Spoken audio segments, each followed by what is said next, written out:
getting in this car. I don't know why I'm getting in this car, but I'm getting in this car. I'm on my way to see Elaine. Why don't you come over, honey? Have a coffee in my new kitchen. Elaine was real proud of her new house. Last year during rehearsals, she took me to see the house. We were working together at the Bay Street Theater. She was an actress, I was a stage manager. You know, one of those people who wears a headset and carries a clipboard. On a break, she took me to see the house because Maurice, her decorator, wanted her to spend $75,000 to put in a pool. Elaine, darling, you must have a pool. It increases the value of the house. Elaine didn't seem too sure. Now we are walking the perimeter of her postage stamp-sized backyard. Elaine, live here for a while. You don't have to put in a pool right now. If you decide to put one later, fine. Right answer. Elaine loved saving money, and I just took credit for saving her 75 grand. We went back to rehearsals. Rehearsals for Elsa Edgar began in April of 1998 at the Bay Street Theater in Sag Harbor, New York. I was 27 years old, just this kid really with soft brown hair, a chin cleft inherited from his grandfather, and deep brown eyes. Then there was this septuagenarian with champagne-colored hair, large eyeglasses, floppy hat, a beige raincoat, pants. She wore pants back then. White leather gloves and leopard print umbrella walked in. It was Elaine Stritch. Oh, you must be Rick Baruda. She shook my hand before taking off her leather glove. I want you to fetch me a hot cappuccino, cereal, coleslaw, and some orange juice. Up to now, Elaine Stritch had been this mythical Broadway actress to me, a trooper, as we would say in the theater. I had seen her previously, the first time actually, on PBS in a documentary called Company, the making of a Broadway cast album. It was filmed by D.A. Pennebaker. There was Elaine, in her man's button-down shirt, white hot shorts, tennis shoes, and hat, singing into a microphone. Her presence, her voice captivated me, her power. And the images spoke to me of New York, of Broadway, and my future. Occasionally, I'd see her in a film with other aging Broadway greats, with Jack Lemmon and Walter Matthau, and from time to time, a film by Woody Allen. She bought this house just down the street from this theater in Sag Harbor and thought it would be nice to do a show there. They'd offered her the chance to play J. Edgar Hoover in a show for one actor about his homosexuality. And she also had to play Elsa Maxwell, a lesbian. Both characters were short, fat, and gay. Nothing Elaine was, in fact. I returned from procuring Elaine's groceries. You give that receipt to the theater, honey. I have my expenses paid for. Oh, and where is the loo? The bathroom is downstairs, Elaine, in the lobby. Well, I can't go up and down the stairs to use the bathroom, sweetie. Look, here's what we're gonna do. I need a trash can about yay high and a stack of paper towels. Now what we're gonna do is we'll put it over there in the corner behind that curtain. Hey, are you paying attention to me when I'm talking to you, boy? Now, I will squat over there, and I will clean it up. I don't expect anyone to do that for me. Elaine was in trouble during rehearsals. First of all, the material was wrong for her. It wasn't written for her. And there was no writer in the rehearsal room to answer Elaine's questions like, why does Elsa say, and he was a friend of Dorothy? L'amour. Gene Saks, the famed Broadway director of all those Neil Simon plays and Mame Silent. Elaine, well, being a friend of Dorothy is like being a friend of Bill's, but for gay men. Gene Saks left soon after that. And they had to get a new director, and there was nobody in the room who knew what the hell was going on. 2 weeks into rehearsal, and Elaine is getting nervous. And when she gets nervous, she raises her voice. Don't tell me! Tell me! Maybe it's my blood sugar. No, it's not. Shit! Damn it. Can't blame it on that. Fuck! The night before the dress rehearsal, which would have been the first public performance, Elaine and I are running her lines. She knows her lines, but as soon as she stepped out on stage, they would just evaporate. Dress rehearsal, 100 people are in the house, and a feeling came over me. I can't explain it. But as I said, no one knew what the hell was going on, and no one seemed to be in charge. I just took over. I went to the publicist and I said, you will have to tell the press not to come tomorrow night. During the performance, whenever Elaine missed a line, she would call out, Rick! I would feed the line to her over the microphone, and everyone in the audience could hear this. And sometimes Elaine would skip a bunch of pages in the script, so I would jump in. Elsa, tell them about the time when Cary Grant came over for lunch. Afterwards, the audience wanted to know why the Rick character didn't take a bath. The first thing I did was run to Elaine's dressing room. I can't do this. At the very same time, I said, you can't do this. Then a producer walks in. Well, you got through it. You're a trooper.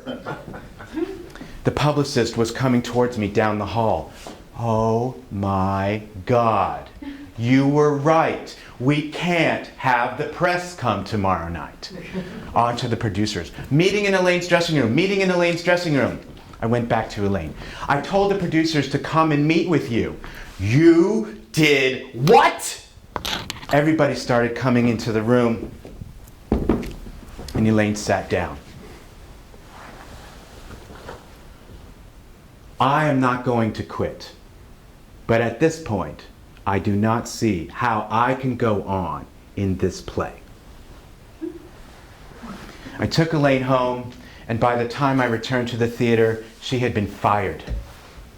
And the writer, who by now I knew had deliberately avoided rehearsals with Elaine and Jean, waited up all night for it to be morning in London so he could send for his trunk, which was sitting on his bed. It contained his wig, his makeup, his padding, his dress, his tuxedo. And that little friend of Dorothy went on instead of Elaine Stritch. The summer sun was feeling good on my skin about a week later, and I'm running Elaine around for some errands. Being asked to drive her in my beat-up Mazda truck made me feel as though she liked me, even though I knew she had nobody else who could give her a ride, like in a Mercedes. She liked that sort of thing. Rick, what would it take for you to be my assistant? Well, Elaine, you know, Elaine, you're really difficult to work. Look, I know that you want, I know you want to be a stage manager on Broadway. You're talented. What I mean is, what would it take for somebody like you to be my assistant? Okay, I dodged a bullet. But I was still young. I was building a life for myself based on an image of what I thought I wanted. In reality, I was just this young kid who wanted to be in the theater and found success backstage by accident. I thought I was rewarded for being clever, or I thought I was being clever anyway. It's like doing things the wrong way first in order to learn how to do them right. Now, Elaine Stritch was born on February 2nd. She's an Aquarius. That puts the sun in her astrological birth chart as the same place as my Mars and North Node. Now don't worry about what this means right now. Just go out on a limb with me here when I say that this kind of synchronicity is a karmic one. And as if the cosmos was expecting the young Rick to need a little extra oomph in this moment, the planet Uranus, ruler of Aquarius, was also in this very same spot at the same time. Oh, and my progressive moon was out of bounds, and I was going through a Saturn return. But look, if I knew then what I know now, I would have asked the right questions to claim the Holy Grail for myself. I wasn't asking the right questions. First contact with the divine is both blinding and burning. I wasn't ready for what Carl Jung would have called my anima, my feminine power, my creativity, my vitality, my sensitivity. And so instead of individuation, I was fated to fall into insanity, which meant giving up those other qualities to someone else. A year later, spring of 1999, Elaine, I'm going to walk into your house and you are going to ask me again to be your assistant. Now, Rick, honey, sweetie, poopy, angel, I have a producer in New York who's backing me to do my one-woman show, and I want you to do for me what you do for Tommy Tune. But you've got to be my assistant to do it. Elaine had her nurturing qualities. I mean, in fact, she could be very perceptive when she wanted to be. One day I came to her real worried. Elaine, I threw up last night. I only had 5 drinks. First I had dinner with Anthony. We had a couple of vodkas. Then he said we should go visit Bridget at the Paradise. David, this really cute Australian bartender, was mixing up a couple drinks and he gave me some. Then I went to Murph's for 1 scotch. And then I went home. Elaine, everything is going so well in my life, and I'm afraid I'm gonna fuck it all up.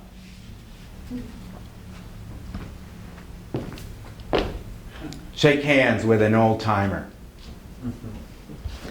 You know what my problem with you is? I just don't think you're an alcoholic. You know what you are, Rick? You are a frustrated actor. Stick with me, kid. She was right. I was a frustrated actor. I mean, it was there.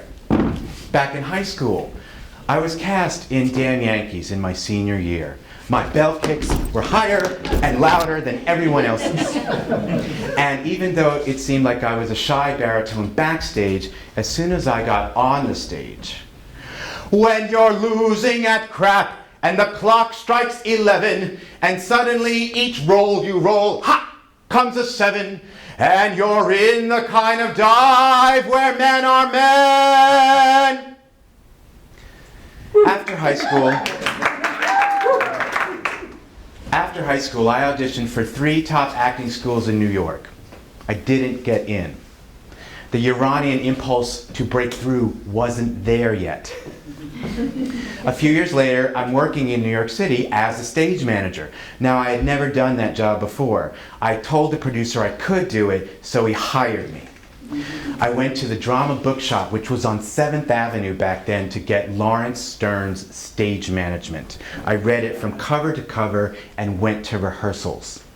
The show was called A Glimpse of the Light. It was a musical about the Holocaust. It closed quick.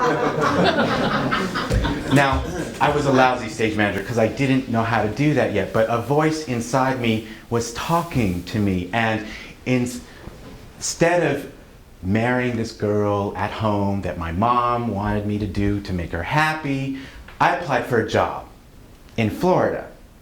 A 1-year apprenticeship as an assistant stage manager where I would earn my equity card, the badge of honor for a professional actor or stage manager. I got the job. A year later, equity card in hand, David Wolf, Tommy Tune's stage manager, is handing me his phone number. Tommy Tune, in his words, is a 5', 18.5" song and dance man. He was known for winning the Tony Award 9 times, and the only person to do so as director and choreographer 2 years in a row. So off I go to New York with 50 bucks and 3 suitcases and a month's worth of couch surfing and house sitting gigs, and hopefully the chance to find a job. And when Thanksgiving comes, I dial the number that David gave me. This was the early 90s, so I get an answering service. I punch in my number and I hang up. 5 minutes later, the phone rings. Hello, it's David. Can you use a Macintosh computer? Well, I'm thinking we had one in high school. And I did use those Apple IIc things since the... Yes, David, I know how to use a Macintosh computer. Well, we need you right now. How soon can you get to the Upper East Side? The Upper East Side? I'm on Midtown on the West Side. I don't know how long it's going to take or what train to... Just get here as soon as you can. I get on the E train, and it takes me to Queens.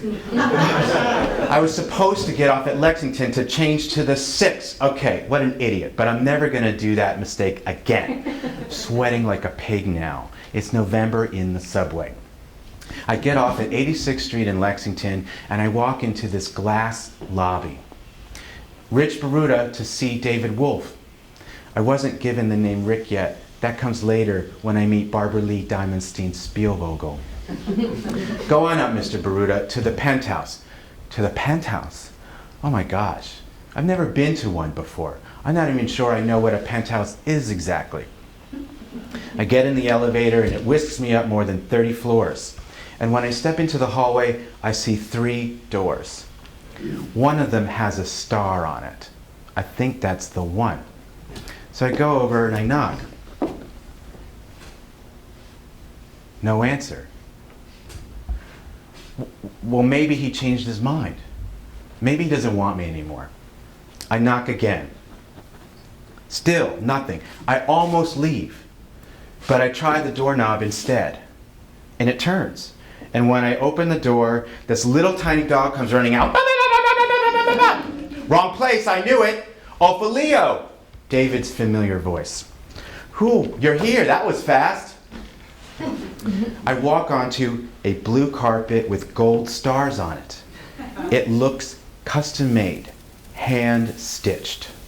My gaze travels up to the floor to ceiling windows, up to a height of about 15 feet, and which wrap around the room on 3 sides, but for the fireplace, which has andirons in the shape of a man, like this. To my left, a series of wardrobe racks, a mirror, and Tommy, who's tying a tie in preparation for an interview and an evening out. He sees me in the mirror. To my right, a man in tight blue jeans and a t-shirt who I don't know, pretending to smoke a cigarette.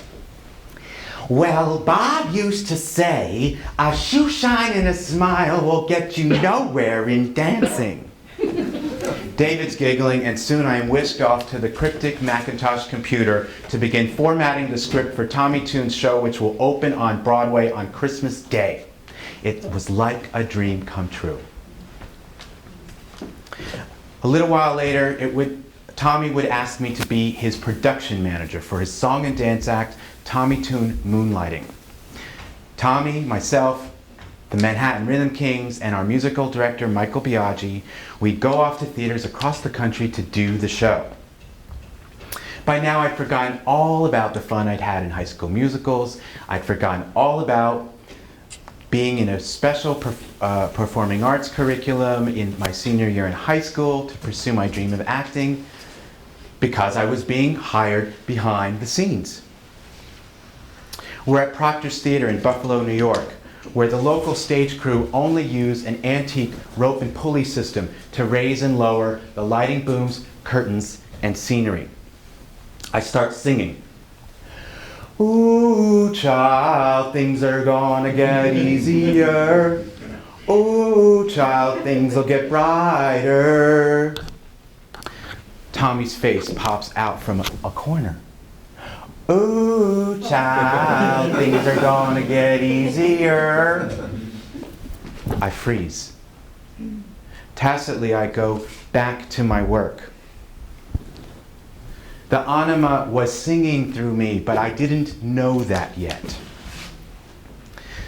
A couple years later, Tommy Tune wants to bring Irving Berlin's Easter Parade to Broadway. He'd been given carte blanche access to the entire Berlin songbook to create a new show.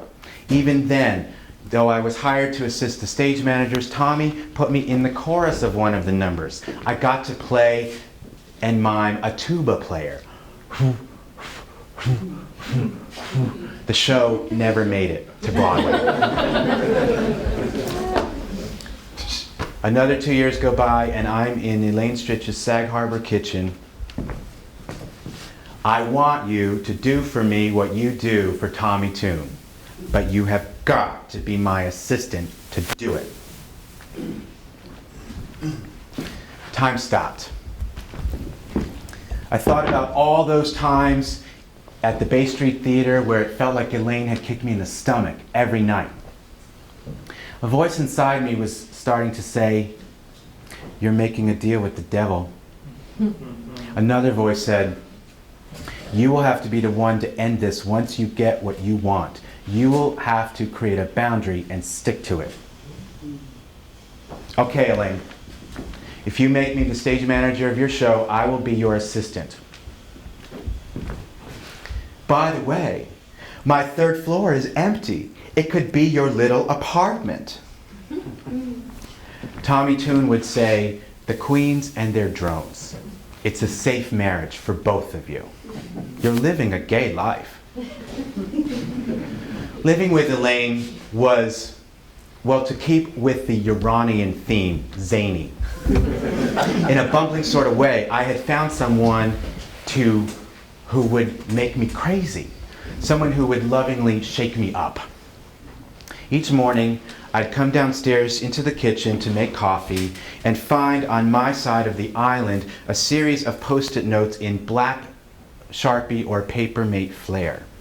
"Rick, coleslaw from Scavoni's." She loved their coleslaw. The first thing she'd do with it is stick her fist in the container and drain all of the excess juice out of it. She liked a moist coleslaw, but not drowning. "Fat-free milk. Send Betty Bacall some muffins." Now, Lauren Bacall was known as Betty by her friends, or the widow Bogart by her enemies. Elaine's husband, John, had left her a legacy of a lifetime supply of Bay's English muffins, of which she took full advantage. Another note. "Call Bottega Veneta shopping bags." Elaine loved designer shopping bags. They were designer. Once, she would badger her way with the clerks to get them for her for free, or in this case, badger me to blag my way with the clerk to get one for her for free. One time she wanted a shopping bag from Cashmere Hampton. Now, I was just too nervous to go to the shop girl and ask her for a bag, so I cheated. I bought a sweater that was on sale. Elaine needed these designer shopping bags because she bought her luggage at Bottega Veneta. They had to match. And we had a long list of things that she needed inside these giant shopping bags. A Tupperware full of coleslaw, a water bottle filled with orange juice, a bowl of cereal, a half-emptied venti Starbucks cappuccino with pink lipstick on it, perfume by Norel, her address book, syringes, insulin, and the machine that tested her diabetes. Elaine was a pain in the ass to travel with. She would ask for the limo at 11 a.m. Now at 11 a.m., the limo's in the driveway and I'm sitting by the kitchen door. At 11:15, Elaine comes down the stairs. "Oh, well, look at you." My husband John used to do that. He would have this little folding chair and just sit there and wait for me. If he were alive while you were working for me, I'd never see the two of you. He'd have you off at the bar making all kinds of shenanigans. I load the trunk at 11:30, and by noon, we're finally in the car and on our way. And whether it was to the theater or to Milwaukee, we carried those shopping bags. Now, Elaine would double bag it, see, because on our way back from the hotel, she would give me a bag filled with toilet paper, soap, shampoo, silverware, hand towels, things from the maid's closet. Occasionally, she would have me mule out a pillow or a scale or a bath mat for the house in Sag Harbor.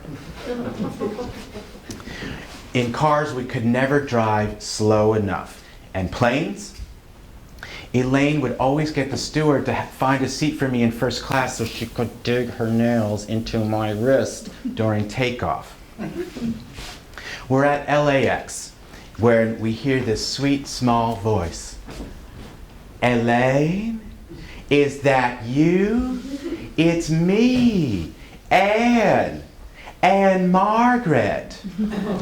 We three had a lovely conversation, and then Elaine marched us over to the ticket counter when she said, well, we're with Anne Margaret, so we have got to get into the Ambassador Lounge. They let us in. Elaine also liked to take out those little life insurance policies that they sell out at the airport, those $15 ones. Elaine was generous with money as long as it wasn't hers or if she thought she was going to die.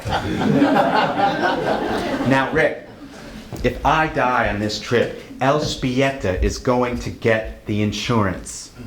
Now, I want you to take this and put this in your pocket. It's a check for the other half of the money I am leaving you in my will. I changed it, but until the official copy goes through, it doesn't count.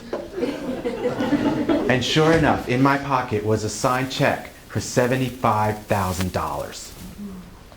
But the truth was, Elaine almost never paid me anything.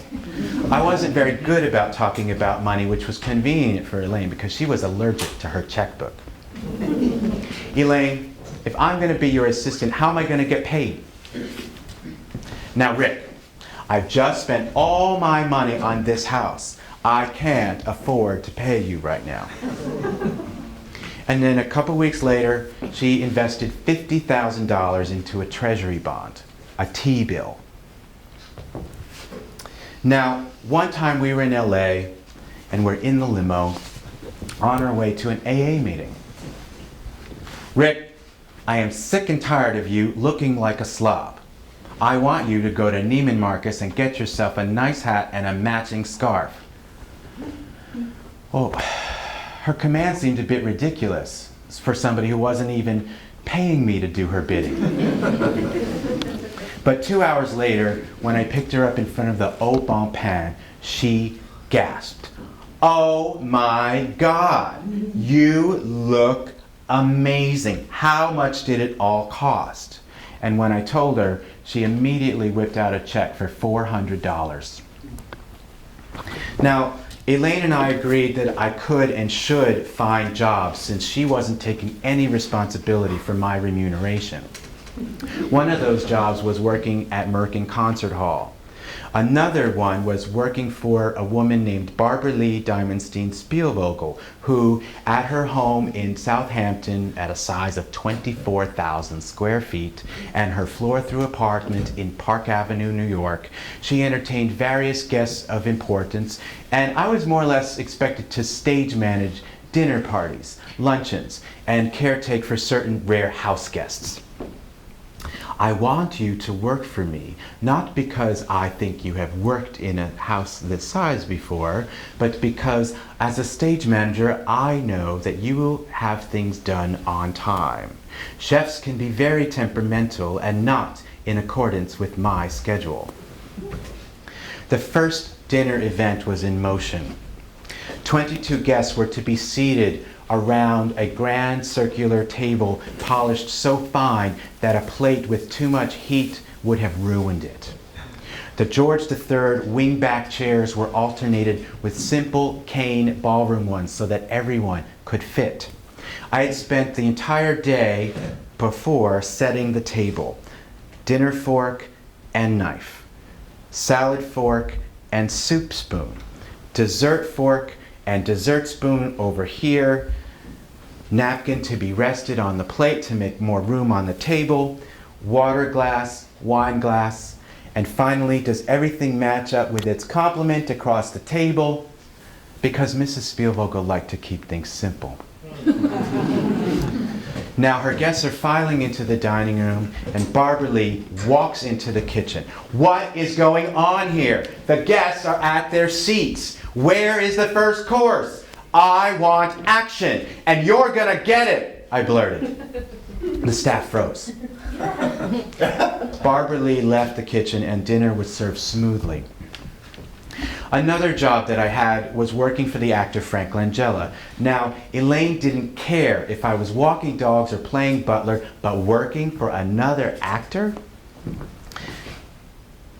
Elaine, Frank Langella has asked me to be his assistant and is willing to be flexible with my schedule. Oh, Rick, I don't know. I mean, maybe I should think about it for a week. Frank wasn't going to wait a week. Barbara Lee, what should I do? What's going on here? She doesn't need a week to think about it. She needs a week to find your replacement. Oh my God. Well, how's this going to work out? Here is your mantra. I am 50 years younger than you, Elaine, and it costs me nothing to stand here and take this. Elaine, Frank Langella's not going to wait a week. I am taking the job. The mantra worked. Julie Andrews once said to me, "You're a very brave young man." And Hal Prince said at a party, "If she didn't respect me, I wouldn't want to work with her." Elaine Stritch at Liberty was not only becoming a reality, but there was a buzz generating during that summer of 2001. Elaine had to have minor surgery on her knee, and she wanted to live out one of her invalid fantasies. So I'm wheeling her out of the hospital and down the ramp, through the glass doors, and into the cab of my Mazda truck. Rick, put the wheelchair in the back. I did. 2 weeks later, we went back for a checkup, and Elaine had her eye on a brand new wheelchair, one with nice arms and easier to fold footrests. Oh, would you look at that? No, Elaine, absolutely not. I am putting my foot down. Julie Keyes, Elaine's friend, said, "She was mad at you." She said, "Why won't Rick let me upgrade?"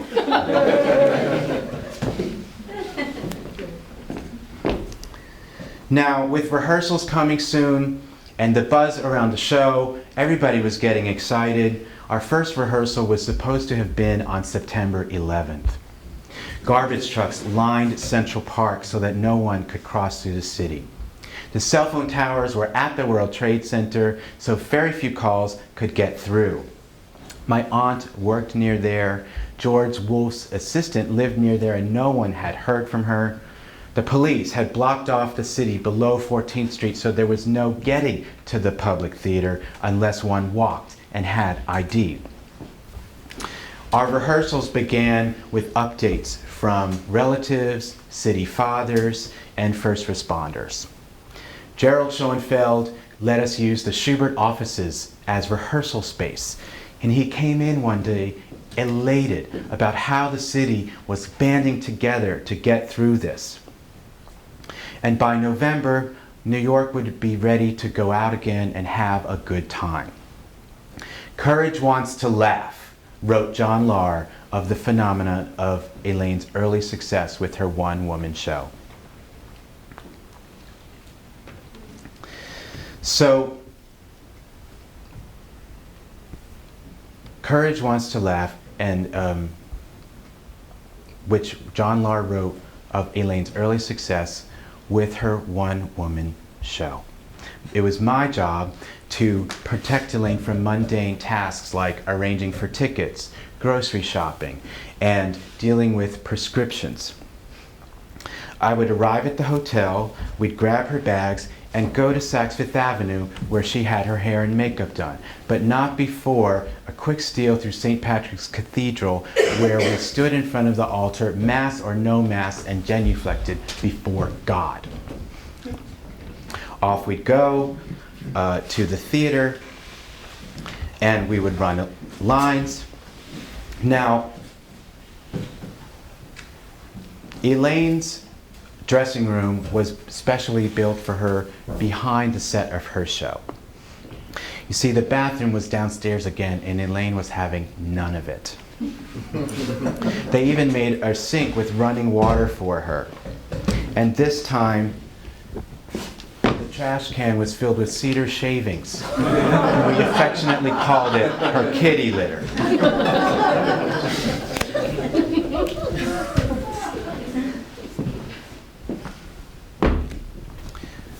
The closer we got to opening night, the more Elaine cajoled, bristled, screamed, and kicked. During the tech rehearsal, we're in a scene. I forget when this was. Well, 1973.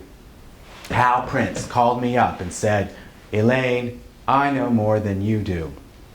Now, she was referring to being cast in the show Company, but that was 1970. And her audience would have known that. So from the wings, I shout, "1970!" We go back. In 1973, 70. Rick, what are you talking about? You married John in 1973. That comes later in London after you open in Company. We went back. Sometime later that year, I forget when it was. Just ask Rick, he'll tell you.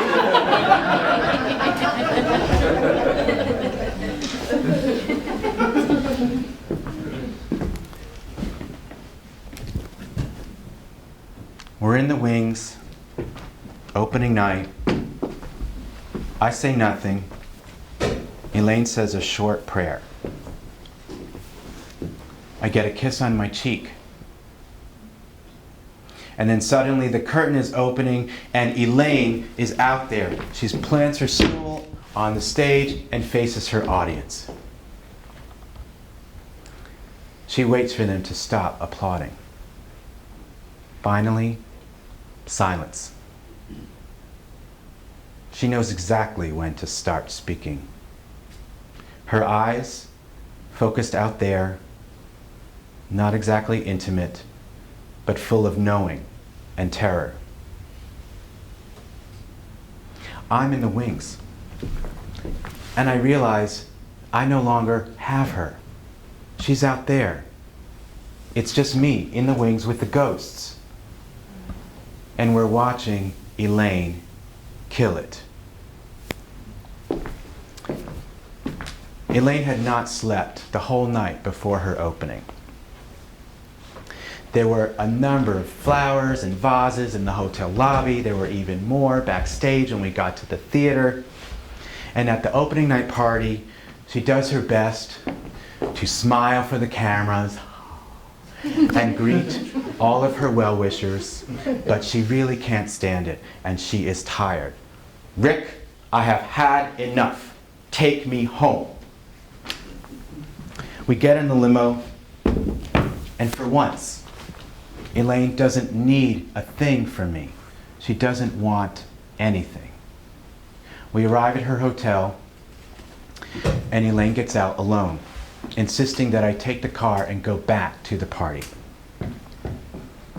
About an hour later, I'm sitting with two cute guys from the Rockefeller Foundation, and we're having a drink. George C. Wolfe, our director, is scurrying past. The review was out. The review was out. Now, I realize that I have arrived at a storied moment in this institution for which I have wanted a long time. I ditch the two guys, get in the limo, and head to the New York Times building on 43rd Street. I had to find out if the legend was true that you could buy the morning paper after 10:30 p.m. fresh from the press. It was true. And after one look at the headline, I had to go back to Elaine's hotel. I wanted to be the one to show it to her.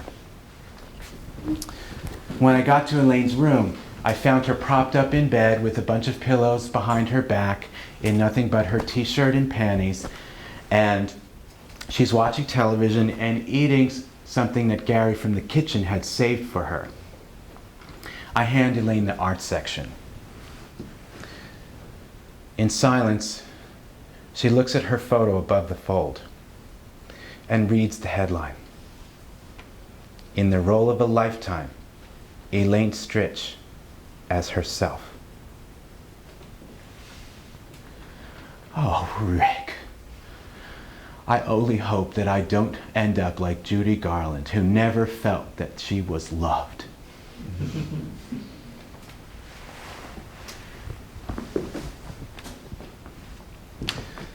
It also occurs to me in this moment that I have honored my agreement to Elaine and to myself. I helped her in creating this show. I was making connections in the business. My future could be anything I wanted. And a voice inside me was saying, it's time. Walk away. You know, I was starting to get tired of this dog and pony show. The comparisons of Elaine and me to Harold and Maude, playing the role of celebrity assistant. And for one thing, whenever we went out together, people only ever saw Elaine. Once she took me to the theater to see a show directed by Mike Nichols. Elaine was in the lobby, greeting guests like Warren Beatty, Christine Baranski, and Nathan Lane. The famous Stritch mink swing coat and leather gloves swished and swirled with a toss of her curls and a flash of false teeth. I waited in the corner, carrying 2 worn shopping bags from Bergdorf Goodman. When we finally made our perambulation into the theater, I spot Michael Biaggi and his friend Brett. Brett was the last person I knew who would die from AIDS. I forget all about Elaine, and the 3 of us are connecting and having a wonderful time. Now it's Elaine's turn to wait for me as I make my way to our seats. Who are they? Well, Michael is Tommy Toon's musical director. Without a word, Elaine gets up, goes over to Michael and Brett, and from across the theater, I see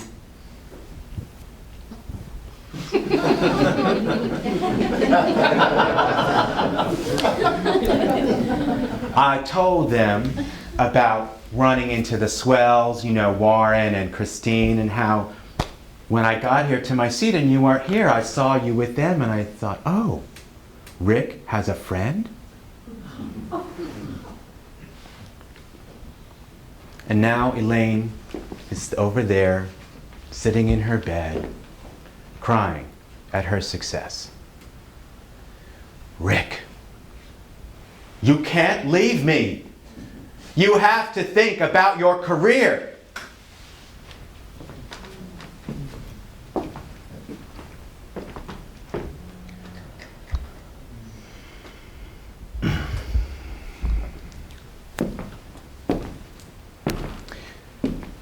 The next day, a Friday, Elaine and I are in the limo, and we're on our way to Saks Fifth Avenue for hair and makeup.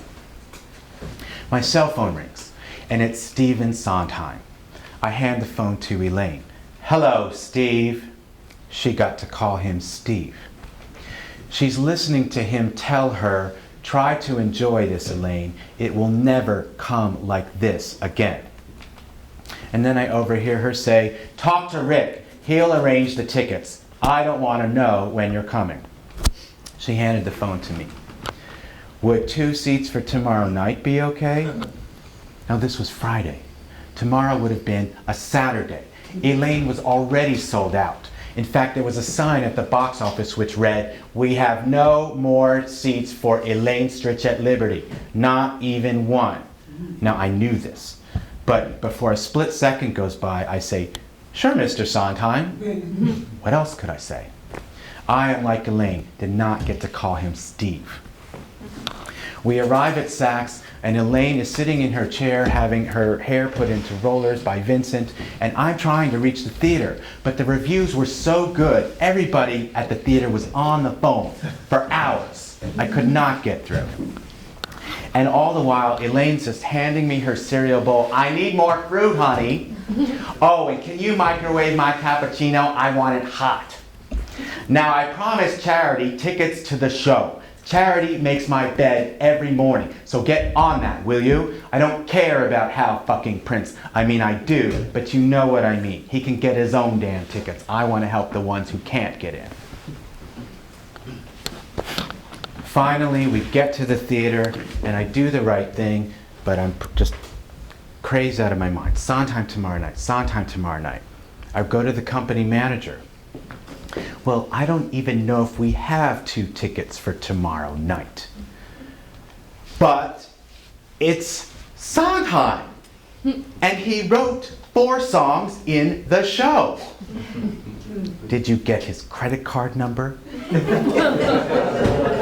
I walked over to the press office. Carol was on the phone. Sondheim needs 2 tickets for tomorrow night. What can we do? Let me call you back. Carol went through her Rolodex and she dialed a second-string reviewer who was only too happy to postpone and give his seats to you-know-who. I took the house seat order and crumpled it up and threw it in the company manager's face. It's now half hour. That sacred time before the show when the actor needs to clear her mind and think of nothing but her audience. Did you arrange for Steve's tickets? Yes, Elaine, it's handled. Well, when's he coming? You said you didn't want to know. It's tomorrow night, isn't it? I am not telling you anything. 15 minutes, Miss Stritch. This is your 15-minute call. 15 minutes, please. I know it's tomorrow. Tell me it's tomorrow. I am telling you nothing. Stop asking me. 5 minutes, Miss Stritch. This is your 5-minute call. 5 minutes, please. It's tomorrow, right? Tell me it's tomorrow. No, don't tell me. Tell me, yes, he's coming tomorrow. I told you not to tell me. Places, please. Places, Miss Stritch. It's time. I didn't sleep very much.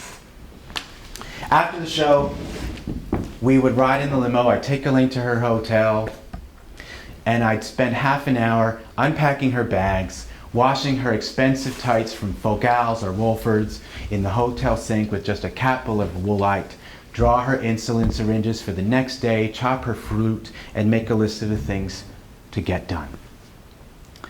All Elaine wanted to do was strip into her t-shirt and panties and get in bed and eat dinner and watch TV. I'd leave, maybe go to the hotel bar and have a drink, complimentary of course, because the staff felt sorry for me. Then I'd get in the waiting limo and head home to the Upper West Side. By 1 a.m., I'm getting to my dinner at the Counter City Diner, and later maybe have a soak in the bathtub with Debussy and a candle lit and perhaps some more vodka. Now, one day, Elaine decided she wanted to change hotels. She wanted to live at the Carlisle on 76th Street and Madison Avenue.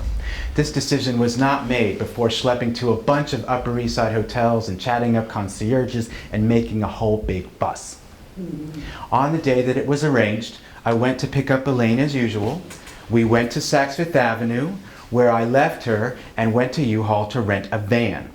Then went back to her hotel, packed her belongings, clothes, shoes, jewelry, and drove over to 76th and Madison, set up her new room, returned the van at U-Haul, and got back to the theater by 7:30, half hour. Elaine simply went home that night, but to the Carlisle.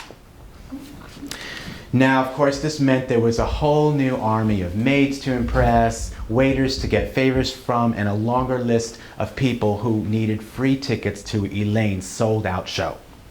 Fortunately, we were moving to Broadway, and Elaine did not want to deal with tickets at all.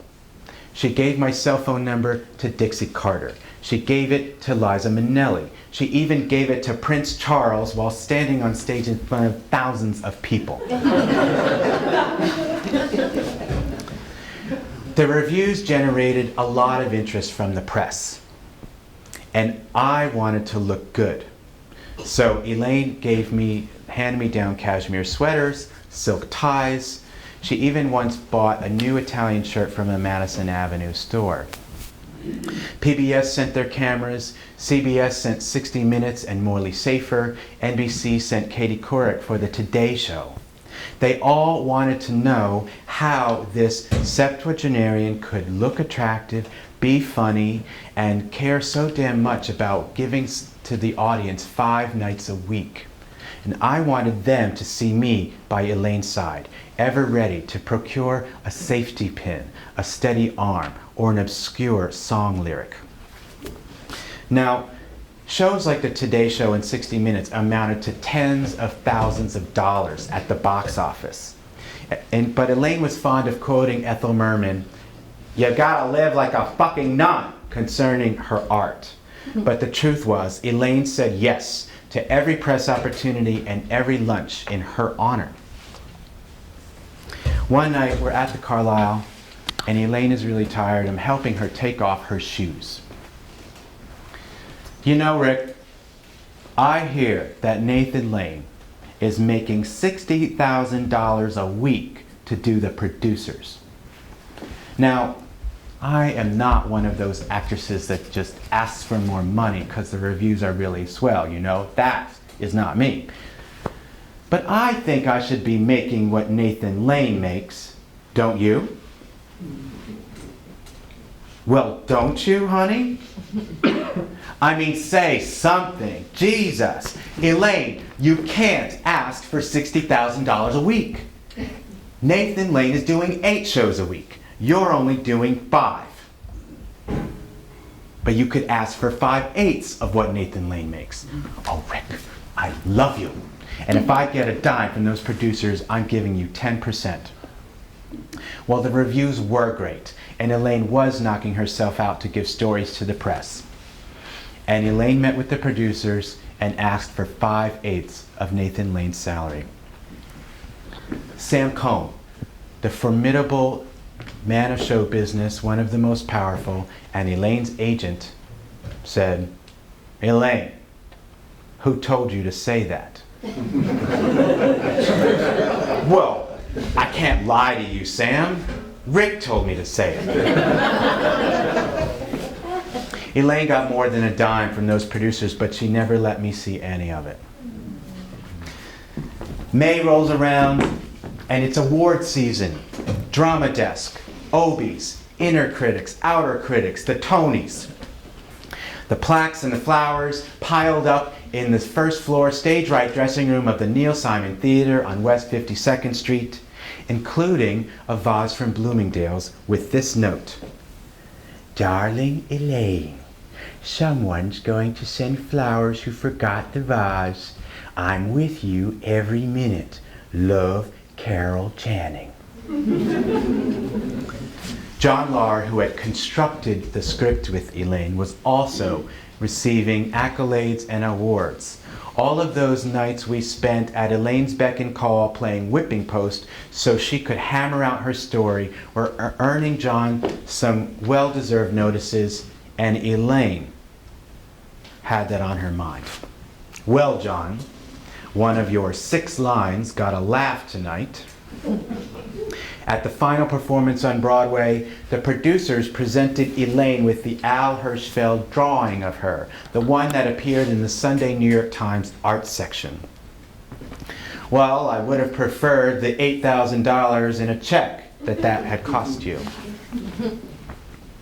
June 2nd, 2002, the Tonys at Radio City Music Hall.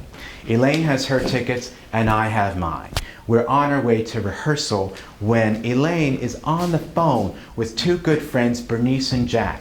She wants them to come down from Walkabuck to watch the show. Don't worry, Rick will get you your tickets. What the hell was I going to do? We went to Saks Fifth Avenue, of course, to get her hair and makeup done.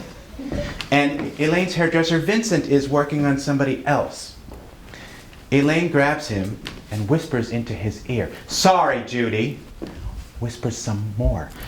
"Just 1 minute? I was nominated for a Tony. I voted for you, Elaine. I have the ballot in my bag." "Oh, you have the ballot in your bag. What, you have to approve it?" We get to the theater, and I arrange for 2 backstage passes for Bernice and Jack. It seems really easy, and Elaine does the rehearsal. I go to my seats. I'm in the balcony now with my friend, and I see Elaine dragging Bernice and Jack down the center aisle and planting them in the second row, presumably in seats that were reserved for other Tony nominees. We had minutes, and I felt I had to act. "Edward, would it be all right if we watched the Tonys at your place tonight?" I had a trick up my sleeve, but I wanted to play this out. "No, I don't mind." I went down to the orchestra to Bernice and Jack. "Look, if anyone tells you you have to move, you take these seats." I gave them my tickets. "And give me your backstage passes." "Well, Elaine said it was okay for us to sit here." "I know. Just in case anything happens, you have those seats." I rush backstage because we have seconds left before the broadcast is about to begin. A first friendly face that I see is a stage manager that I knew. "Could we just hang out back here during the show?" "Oh, sure." Little did I know that we would sit in the waiting area behind the stage where the presenters and the performers were about to go on. Not only did we have the view and the celebrities, but we also had drinks and snacks. I flirted with Ralph Fiennes. I introduced Edward to Michael Feinstein. And then the moment comes. Chita Rivera is on the stage, and the award goes to Elaine Stritch at Liberty. I see Elaine getting up. I see the producers getting up. I'm in the wings now. And I just walk on the stage of Radio City Music Hall in my Bill Glass tuxedo with Elaine, the producers, and the audience. 90 seconds goes by and the exit music is playing. It has to, because the network has what's called a hard wall. Now, Elaine is still talking, and she's not being gracious in this moment. And the last words that the television audience hears when CBS fades to commercial: "Please, don't do this to me."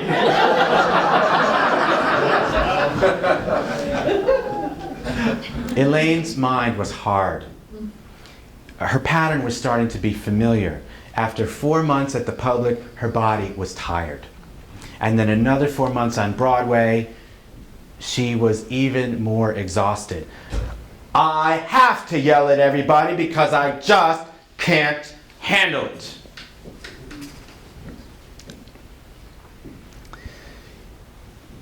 Elaine went to the eye doctor to have cataracts and glaucoma removed. She went to the foot doctor to have her feet wrapped up every day. When her vocal cords gave out, she went to the throat doctor who gave her steroids. Once she had to see a gastroenterologist to remove a polyp during a colonoscopy, which triggered her diabetes because she couldn't eat for a whole day. And after all of that, Elaine was different. She was not the woman I knew who wanted to crank call Tommy Tune's dressing room in Las Vegas with our rendition of Meryl and Shirley from Postcards from the Edge. I didn't lift my skirt up, it twirled up. Yeah, but you weren't wearing any underwear. That Elaine, gone. The Elaine who made every customer at Sylvester & Co. wait for me, including the most attractive man in Sag Harbor, until I got there so that they could sing happy birthday to me, gone.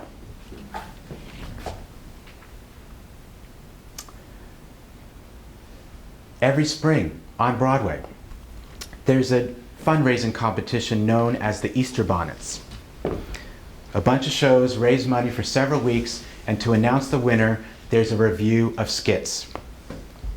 Elaine didn't want to perform, but that did not stop our stage manager, James Ladis, from suggesting that I go on as Carol Channing understudying for Elaine in Elaine Stritch at Liberty. The show was to be at the New Amsterdam Theater on 42nd Street. 2,000 seats in the house, and every one was sold out. My Broadway debut as a performer. I'm in the wings, and I am scared to death. My stomach is churning. I'm afraid I'm going to forget my lines. I'm afraid I'm going to miss my cue. And then the moment comes, and my feet just carried me out there. And it was simple. I put my stool down and faced my audience for the first time. The costumes, the scenery, the makeup. When I go on stage, I apply false eyelashes, 3 pairs of uppers and 4 lowers for that natural look. The props. Lucky for Elizabeth Taylor, Richard Burton was a lover of diamonds. Wasn't that something that Burton purchased? He had to have the biggest ones in town. The audience that lifts you when you're down. The sheriff who escorts you out of town. Well, not exactly out of town, but I was on Richard Nixon's hate list. A quick curtsy to the audience, and then I run off stage before they realize I'm not a real performer at all. Later that week, in Elaine's dressing room after the show, James is in at the door. Elaine, Rick was really great the other night. Oh, really? A guest to see Elaine that night was the actress Marion Seldes. Now, Marion had a steely gaze, but if she respected your craft, she had a way of making sure that you knew it. Elaine! Hello, darling. Have you met my assistant, Rick? Oh, you have her down. You see what I have to put up with? Even my assistant is taking bows. I couldn't do enough. I couldn't do any more. January 2003. 4 years after I shook hands with Elaine in her Sag Harbor kitchen over coffee. Ms. Stritch, you have cancer. Now we can treat some of it now, but in 10, 15 years, it'll come back.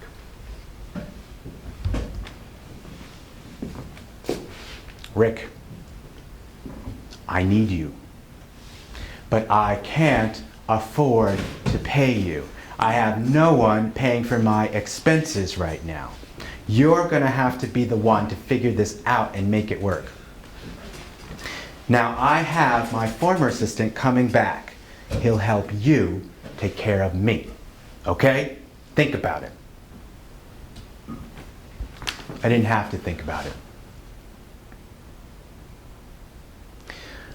I went home, wrote a note, and next day I left it at the Carlisle. The phone kept ringing. The answering machine kept picking up. I deleted every word without listening to them.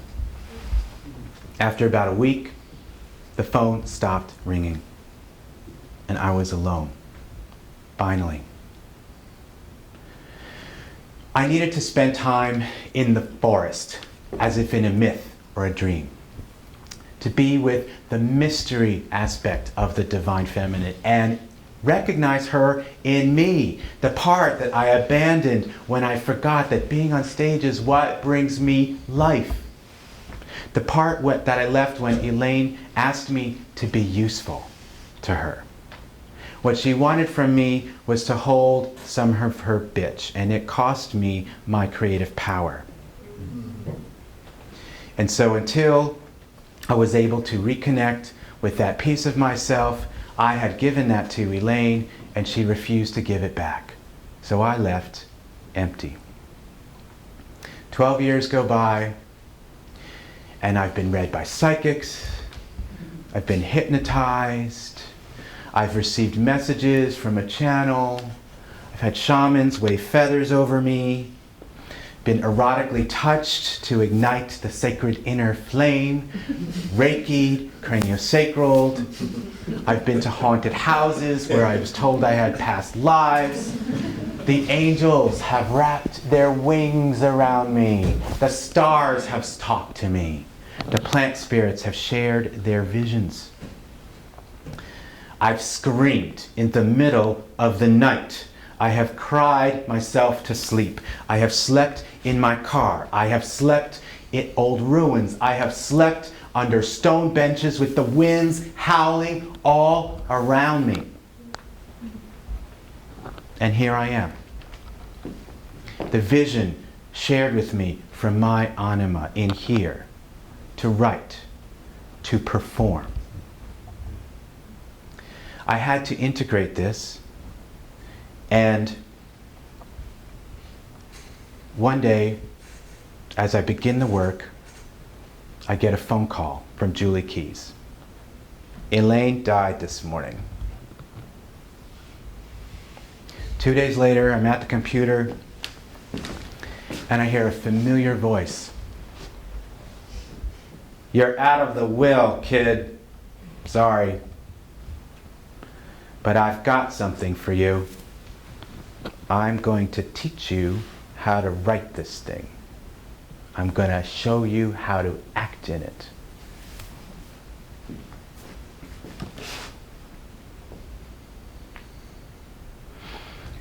Later on, I have a dream. There's a royal lady over there. She's dressed in white. She's tall. She's slender. Blonde hair. In the sun.